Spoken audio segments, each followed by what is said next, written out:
हम्म। आए दिन पीएफआई के ऊपर कार्रवाई हो रही है, क्या लगता है आपको?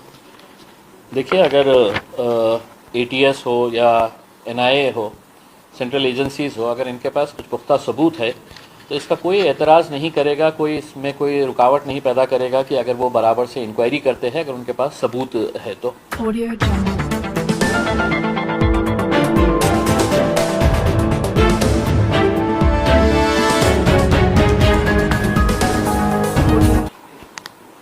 हम्म। आए दिन पीएफआई के ऊपर कार्रवाई हो रही है, क्या लगता है आपको? देखिए, अगर एटीएस हो या एनआईए हो, सेंट्रल एजेंसीज हो, अगर इनके पास कुछ पुख्ता सबूत है तो इसका कोई एतराज़ नहीं करेगा, कोई इसमें कोई रुकावट नहीं पैदा करेगा कि अगर वो बराबर से इंक्वायरी करते हैं, अगर उनके पास सबूत है तो।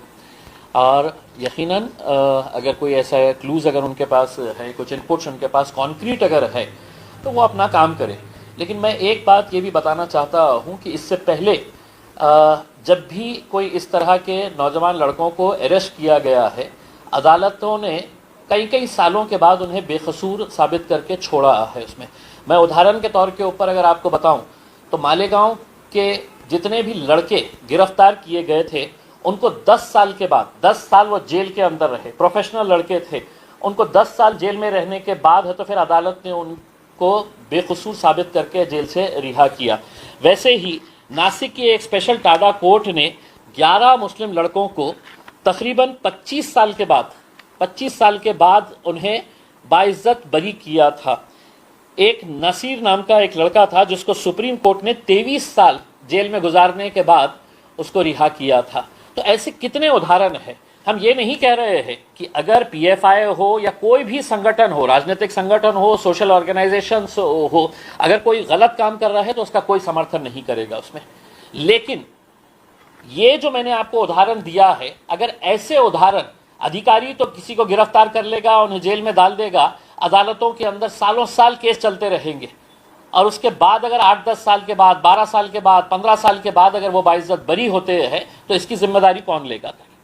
तो हमारा यही कहना है कि अगर आप इंक्वायरी कर रहे हैं तो आपके पास अगर पुख्ता सबूत है तो यकीनन इसके अंदर कोई समर्थन नहीं करेगा। अगर कोई गलत काम कोई कर रहा है तो मैं नहीं समझता हूं कि देश के अंदर कोई भी ऐसी हरकतों का समर्थन करेगा। लेकिन महज इस बुनियाद के ऊपर अधिकारी को ऐसा लग रहा था, उसने ऐसा सुना है, अदालत एविडेंस मांगती है, अगर वो एविडेंस उनके पास है तो दिखाइए, बताइए उसके अंदर और करिए जो कार्रवाई करना है। न्यायालय ने बताया कि शक के आधार पर इनको देखिए, शक के आधार के ऊपर तो फिर बहुत सारों को भी आप गिरफ्तार कर सकते हैं। अदालत जो है वो आपसे एविडेंस मांगती है, और अगर आपके पास एविडेंस है तो हम भी आपको ये कह रहे हैं कि कोई उसके अंदर रुकावट नहीं लेकर आएगा। लेकिन एक तरह का ऐसा दहशत का माहौल तैयार कर देने का कि एनआईए की एजेंसी आ रही है, स्टेट की एटीएस एजेंसी काम कर रही है, आतंक के मामले में किसी तरह का कोई समझौता नहीं हो सकता है, चाहे वो कोई भी हो उसमें। लेकिन हम, जैसा मैं आपको कह रहा हूं कि अदालत को एविडेंस बताना पड़ेगा उन्हें कि ये हमारे पास कॉन्क्रीट एविडेंस मिला है, उस बुनियाद के ऊपर हम ये गिरफ्तारियां कर रहे हैं। आप करिए, आपकी कार्रवाई है, आपकी जिम्मेदारी ही यही है। आपको यहाँ पर नियुक्त इसीलिए किया गया है कि इस तरह की कार्रवाइयों को रोकने के लिए उसमें। लेकिन महज शक की बुनियाद के ऊपर और हमने यहाँ से सुना था, वहाँ से सुना था, ये नहीं चलता है।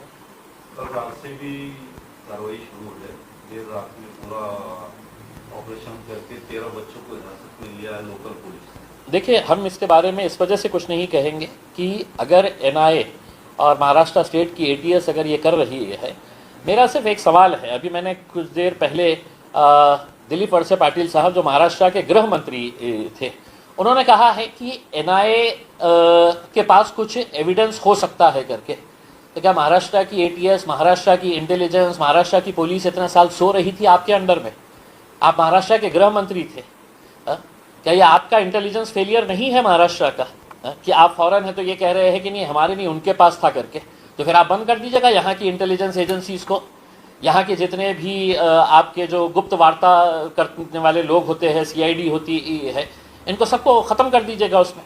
अगर दिल्ली से ही अगर आ रहा है तो महाराष्ट्र की आपकी जिम्मेदारी आप कैसे झटक सकते हैं उसमें?